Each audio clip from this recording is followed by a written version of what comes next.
espera pelo Senhor, tem bom ânimo e fortifique-se o teu coração. Espera, pois, pelo Senhor. O tempo de Deus é o tempo de Deus. Este é o melhor. O meu tempo nem sempre é aquele que Deus espera, que Deus tem. Salmos 27, verso 14. E este bonito texto foi escolhido pela Elizabeth Eli, de Toledo, Paraná. Um grande abraço para você, Elizabeth. Tenho certeza absoluta que com esse texto no coração a gente vence o dia a dia, não é verdade? Também um abraço para o nosso pessoal, né? E essa mensagem veio através do YouTube, Reavivados por Sua Palavra, NT, tudo junto, né? Aparece aqui na tela, se você quiser nos acompanhar lá. E temos mais de Itapetininga, Bahia, a Geisa Costa.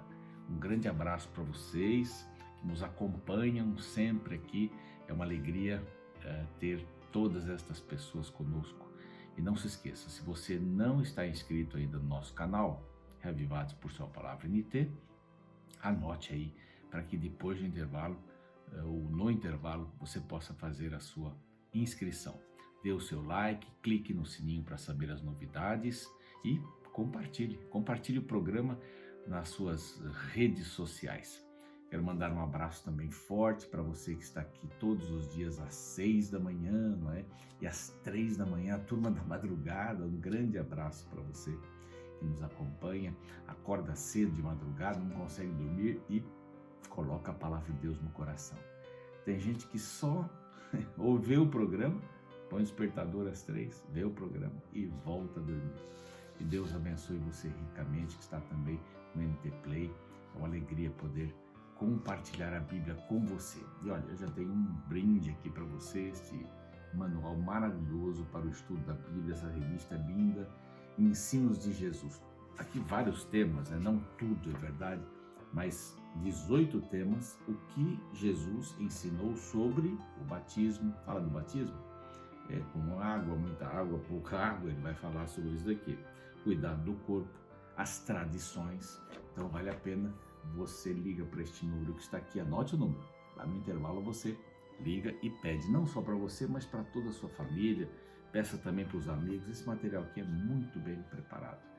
E ele é fruto da dedicação dos Anjos da Esperança. Estamos completando este ano 15 anos de Anjos da Esperança, que tem, de uma forma linda, através de doações, de orações, de empenho, ajudado a Rede Novo Tempo a ser o que é e a crescer muito mais ainda. Tenho certeza absoluta. Nós estamos, esses anos, últimos anos foram anos de muitas bênçãos, muitas bênçãos. E agradecemos a vocês. Se você quiser se tornar um Anjo da Esperança, está aqui, tá bom? Esse número para você ligar e perguntar como eu faço para me tornar um anjo, uma anja, um anjinho da esperança. Bom, nós já estamos reiniciando, para aqueles que me acompanham desde o começo, nós estamos reiniciando a Bíblia, porque eu comecei a gravação em Lucas 22, então estamos começando a Bíblia de novo. Ontem nós passamos pelo 1000º, 100º, 80º, 9º capítulo da Bíblia. São esses os capítulos da Bíblia. Então demos uma volta inteira no sol aí, né? Graças a Deus, mais de 3 anos aí com você, muitas pessoas nos acompanham desde o início. E o capítulo 22, que é o capítulo de hoje, é um capítulo extenso, ele se divide em 2 partes, inclusive aqui para a nossa maneira de estudar, né? No cenáculo, vai do 1 até o 38, então Jesus no cenáculo, você se lembra que Jesus, o povo vai atrás dele, ele prega em Jerusalém e tal, fala da volta, fala da responsabilidade dos cristãos e termina com o último verso aqui do 21, e todo o povo madrugava para ir ter com ele no templo a fim de ouvi-lo. Que coisa maravilhosa, viu? Aí eu iria ouvi-lo também de madrugada a qualquer hora do dia. Essa primeira parte até o 38 no cenáculo, Jesus está no cenáculo, e a partir do verso 39 até o final, então a gente tem Jesus preso. Então são essas 2 coisas que nós vamos ver logo após o intervalo deste grande capítulo 22 de Lucas.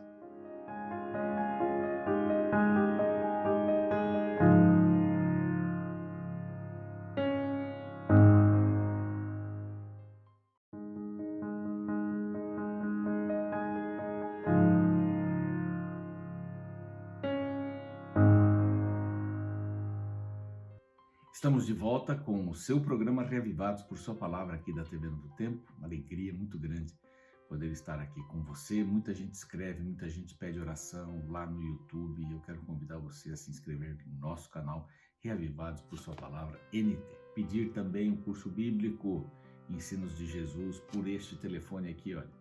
Se inscreva, vai ser muito bom. Vamos lá? Capítulo 22. Como eu disse, o capítulo 22 está dividido em duas partes. Primeiro, Jesus no cenáculo, né? Até o verso 38. Há pessoas que gostam de anotar aí, né? Como a Érica e outros aí, a Sônia. Um abraço para vocês. E a segunda parte a partir, né? Segunda parte a partir, né? Do capítulo, do verso 39, né? Até o finalzinho, são 71 versos, né? É bem grande esse capítulo aqui. Então Jesus é preso aqui.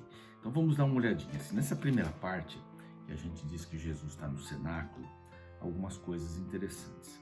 Antes da refeição, durante a refeição, né, da Páscoa, e depois da refeição. Estamos divididos em três partes. Este pedaço aqui grande, né, de 38 versículos. Antes da refeição, então os líderes religiosos se preparam para cometer o crime. Essa é a primeira parte deste bloquinho. E Jesus preparou-se para a Páscoa. Duas preparações, né? Nesta primeira parte aqui, antes da refeição.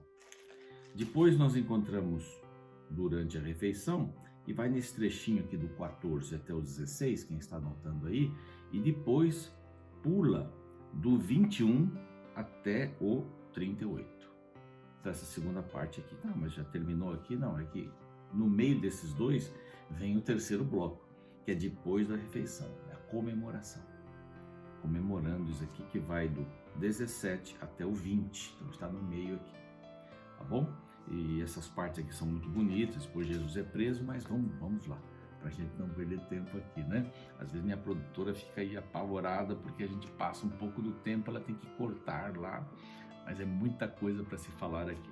Bom, no cenáculo, antes da refeição, aí os líderes religiosos estavam preocupados, verso 2, preocupavam-se os principais sacerdotes e escribas. Como? Preocupavam para quê? Para tirar a vida de Jesus. É meio esquisito isso, justamente nessa festa, que não deveria ter problema nenhum, né?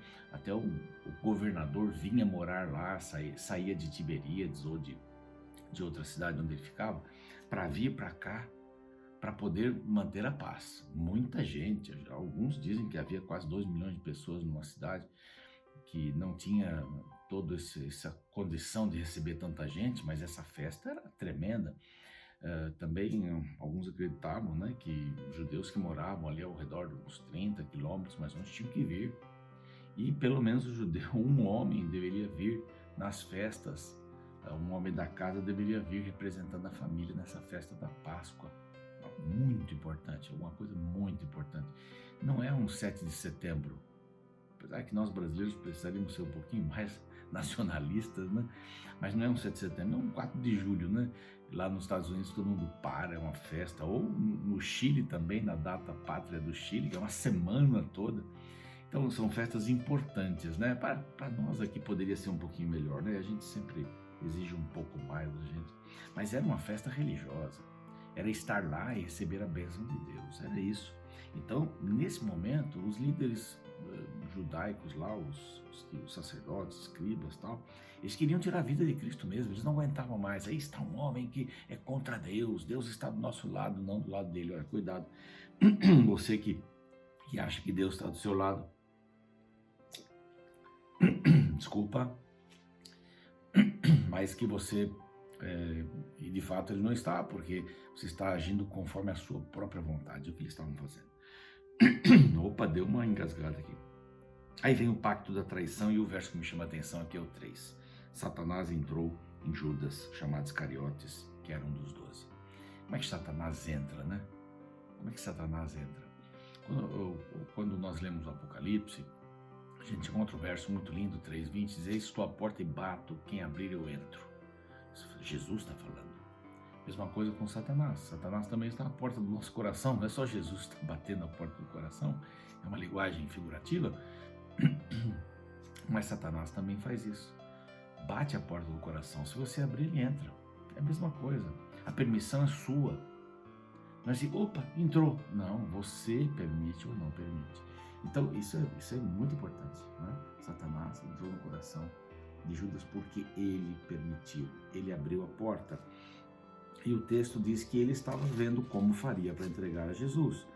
E uma coisa bem interessante, aqui já na segunda parte, Jesus preparou a Páscoa. Só 3 pessoas sabiam o lugar onde os discípulos estariam. Na última hora ele avisou todo mundo. Seria nesse cenáculo.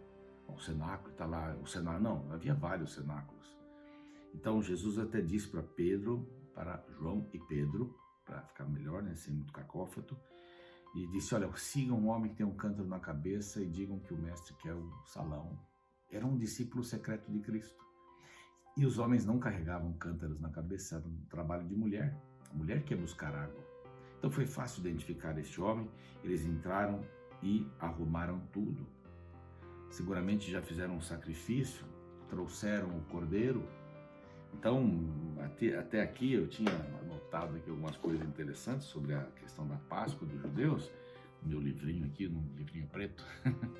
Então eram 4 cálices que eram bebidos, e entre eles estava a oração de gratidão, as ervas amargas. Eles cantavam Salmos 113 a 114, antes do segundo cálice, e antes do terceiro cálice comiam um cordeiro e o pão asmo, tudo sem fermento, né? E o vinho também era sem fermento, era o símbolo do pecado. E antes do 4º cálice, que era bebido por todos, então eles cantavam do Salmo 115 ao Salmo 118 e passavam então o último cálice. Então aqui Jesus ele está marcando um local, e agora durante a refeição os cálices, né, são bebidos, e do 3º ao 4º ele deve ter instituído a nova visão, né, a nova Páscoa, a Santa Ceia, comer o pão, símbolo do corpo, beber o vinho, o símbolo do sangue, lá os versos 19 e 20, e esta cerimônia eles deveriam fazer de uma maneira repetida, né? Assim como a Páscoa, essa cerimônia deveria ser repetida para simbolizar a morte de Jesus e a aceitação. Então Jesus, ele vai agora, durante a refeição, preste atenção, durante a refeição, Jesus apresenta quem vai traí-lo. Bem claro, a mão do traidor, verso 21, está comigo à mesa. E todo mundo dizia, mas quem é? Sou eu, quem seria? O traidor, verso 23, né? E aí vem uma disputa entre eles, né? Qual deles parecia ser o maior, né? Verso 24. Eu tenho um sermão sobre este verso aqui, já preguei aqui na minha comunidade, aqui no Morumbi, né, em São Paulo. Está lá no nosso YouTube, CA Morumbi, Comunidade Adventista Morumbi, tudo junto, CA Morumbi, tem lá esse sermão aí. Mas suscitaram entre eles para saber qual deles era o maior. Aí Jesus revela o caráter mundano dos discípulos, infelizmente, né? Muitas vezes nós estamos aí envolvidos na igreja, até como líderes, mas ficamos disputando um lugar mais próximo de Jesus. Não é isso. Ele já disse, né? Quem quiser ser servido, sirva. Quem quiser ser o primeiro, vai lá para o final da fila. É bem claro isso na palavra de Deus. Bom, Jesus fala isso, né? Quem quiser, pois qual é maior? Quem está à mesa ou quem serve? Para ele é quem serve. Para ele é quem serve, esse é o maior, não é? Aí vem o verso 29, diz assim, o Pai me confiou um reino e eu entrego esse reino para vocês. Mas notem, ele mostra a fragilidade do caráter dos discípulos e ao mesmo tempo entrega um reino para eles. É porque estes são os agentes de Deus. Eu vou mudar a palavra estes por nós somos os agentes de Deus. Deus confia em nós, através de Jesus Cristo, aqui especialmente, nós vamos cuidar do reino. Olha que coisa impressionante. Então aí vem aquele assunto de Simão, né? Tem um texto antes que eu tenho que falar, para que comais e bebais a minha mesa no reino e vos assenteis no trono para julgar as 12 tribos. A função importante, né? O reino está nas mãos dos agentes, e especialmente dos 12. Aí só voltando um pouco do 17 ao 20, depois da refeição. Diz assim, então vocês vão tomar, né, o cálice, vão tomar o vinho que sem fermento, comer o pão, né, sem fermento. E o verso 18 diz assim, isso não vai acontecer mais até que venha o reino de Deus. Então vocês têm que repetir isto e façam isso em memória de mim, verso 19, façam isso em memória de mim. Então toda vez que a gente faz a ceia, a gente faz em memória. Aí a gente encontra João e Paulo dando mais detalhes sobre a ceia. O lavar pés antes da ceia, isso aí já vamos ver só lá em João e Coríntios também. Bom, então agora entra essa questão de Jesus revela a negação de Pedro. Simão, Simão, esse Satanás os pediu para você andar, verso 31, como Senhor? Eu não vou negar o Senhor, eu estou contigo até a prisão e a morte. Antes que o galo cante 3 vezes, você vai me negar. Pedro disse, não. Eles estavam disputando quem era o maior, né? Quem era o maior? Então, essa disputa não deve haver no casamento, no trabalho, na igreja. Quem é o maior? Quem é o maior é o que serve, tá? Ponto final. Quem é maior é o que serve. Fala das 2 espadas, né? Que Jesus fala que vocês agora vão ter problemas, então eu disse para não ter espada, saiam com a espada. Então não era espada física, e até disseram no verso 38, nós temos 2. Ele disse assim, basta, não fala, não é basta, 2 bastam aqui no verso 38, né? Esse basta aqui é tipo assim, gente, vocês não estão entendendo o que eu estou falando aqui, vocês não estão entendendo. Não é uma questão, eu disse para vocês saírem e não levarem nada, mas eu estava aqui, eu vou embora e vão perseguir vocês como perseguiram a mim, vão matar vocês como me matarão. Agora mudou tudo. Então Jesus é preso a partir do verso 39. E eu quero destacar algumas coisas aqui, não vai dar para destacar tudo, mas eu quero destacar o jardim, um jardim solitário. Vocês se lembram onde Adão e Eva pecaram? Foi no jardim do Éden. Então agora você sabe que Jesus venceu no Getsemane. Ele orou. O cálice era pesado demais, ele pediu para passar esse cálice por 3 vezes. Os discípulos aqui, na sequência, né? Eles não acompanharam Jesus na oração. Eles dormiram, verso 46, por que estáis dormindo? Eu pedi, vocês têm que orar, tem que estar alerta. Então não façam isso, tem que orar.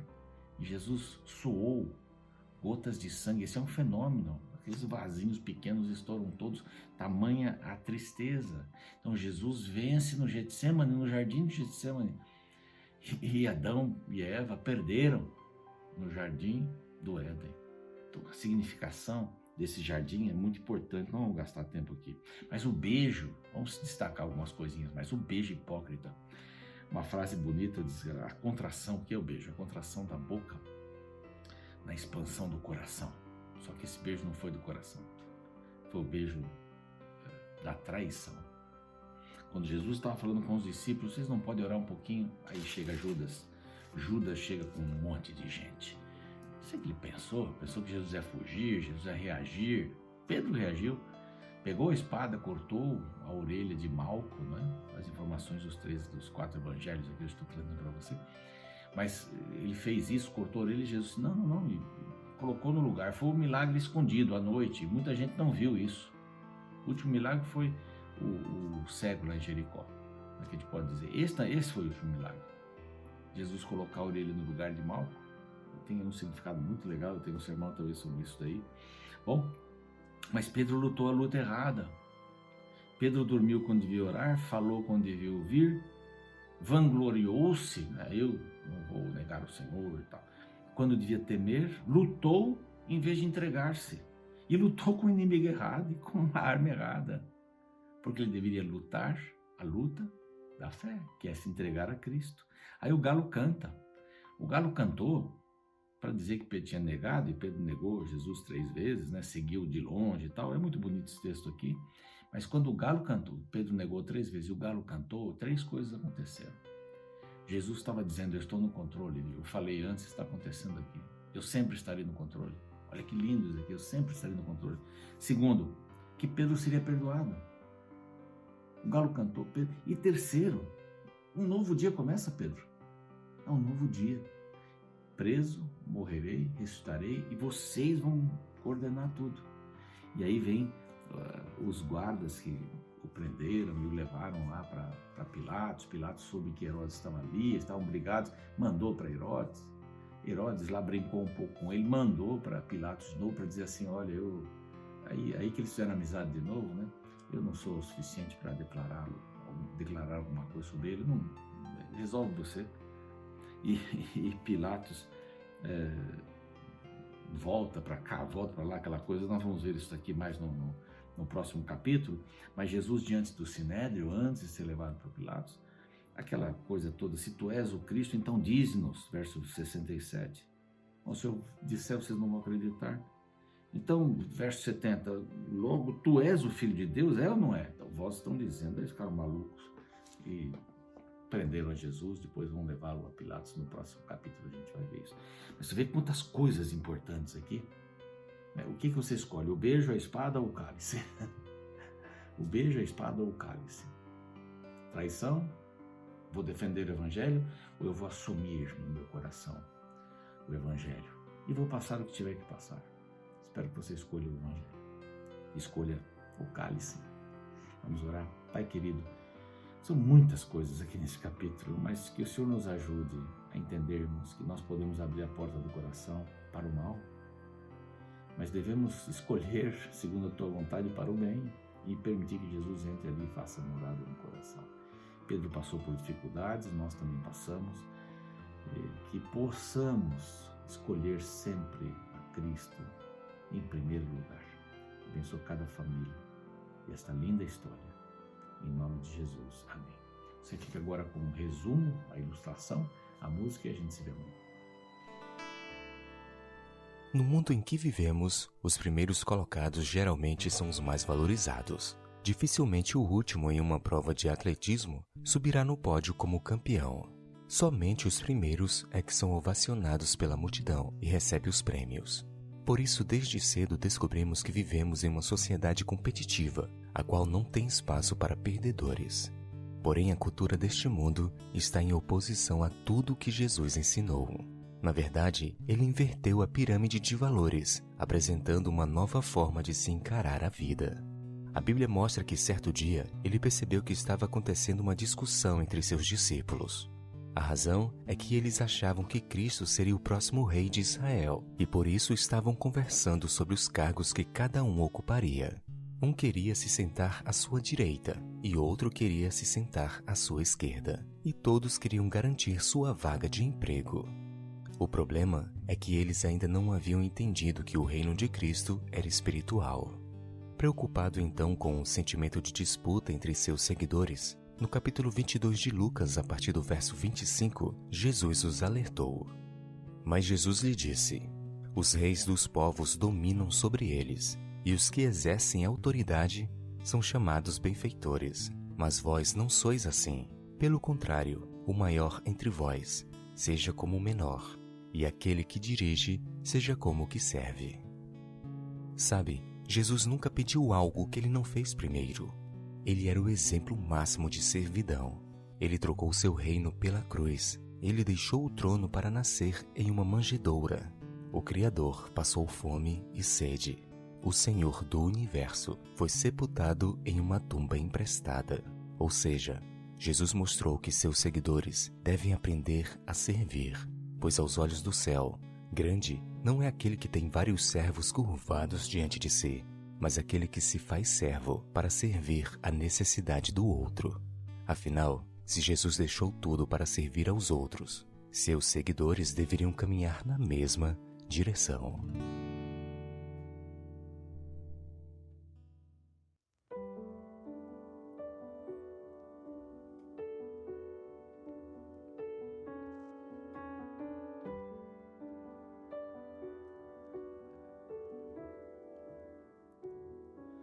Não quero mais ter que cantar que voltarás. Não quero mais ter que falar, não tardarás. As tuas mãos eu quero tocar, mais perto do que eu possa imaginar. Quero estar.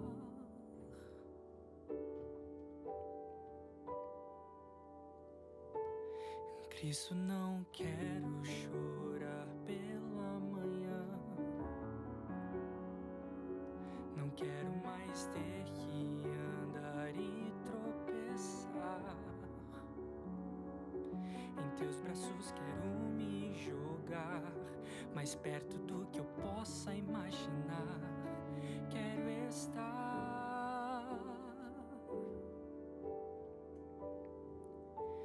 Não quero o mundo, Cristo, nem o escuro.